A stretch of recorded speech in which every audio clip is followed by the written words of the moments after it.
Преспанско езеро, природна убавина си, од Бог подарено. Колку си мирно, колку си сино во боја убавина. Кажи ми, што криеш во твоите длабоки пазни? Знам, жални работи што тебе ти се случија и на нашата Македонија. Тебе два дела ти откинаја, а народна Македонија по името посегна.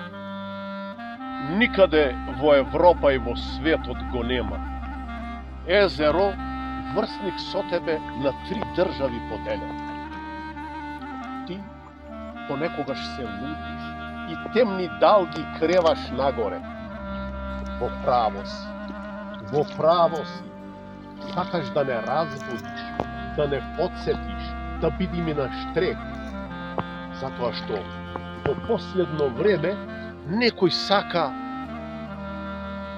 да ти ги спогани твоите убави брегови и твоите води покрстени.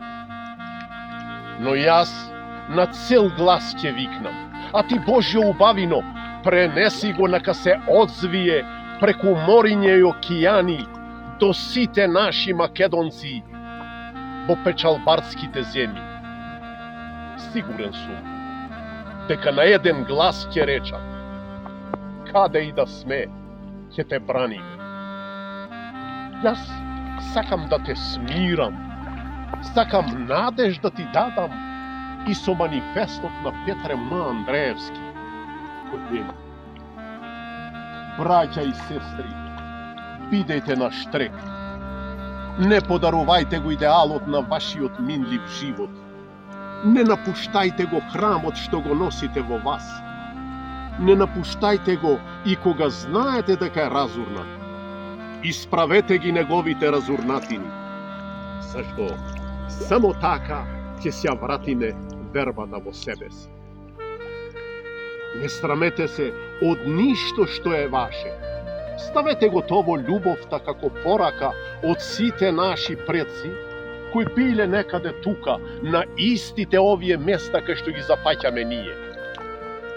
Не дозволувајте никој друг да ви контролира вашата свест и вашата национална гордост. Презирајте ги сите оние кои ни го присвоиле името.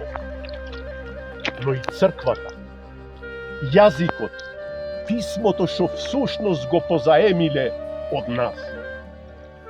Само здружени и со меѓусебна доверба ќе бидиме секогаш и секаде посилни. Историјата е отворен процес, кој постојано се допишува.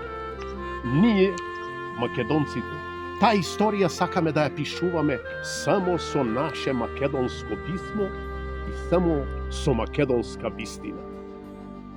Слободата е прва наша икона. Не испуштајте ја од вашите раце и од вашата љубов. Та не се освојува еднош за секогаш, туку постојано и секој ден, во секој наш подвиг. Затоа што нашето знаме е сонцето, тоа е најстариот оган кој ние се грееме.